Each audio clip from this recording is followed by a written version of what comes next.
Another AEW idea here. What if the AEW used the Death Riders to deal with some of these guys who want to leave? Say Tony Schiavone announces that next week he's going to have a sit-down interview with Rey Fenix.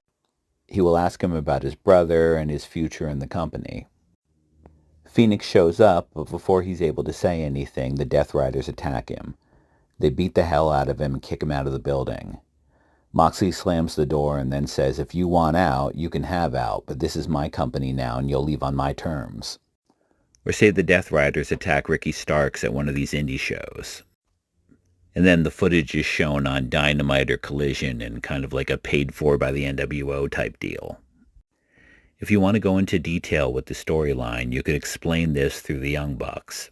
The last we saw them, they were running from the Death Riders. The Bucks, still being heels, may have brokered a deal with Moxley, giving him more power in exchange for leaving them alone. This would make his cancellation of Rampage make a little more sense. It could also be a cool way of debuting some new talent. If they signed someone like Sami Callihan, the storyline could be that Tony Khan wanted nothing to do with him, but Moxley went around his back to bring him in.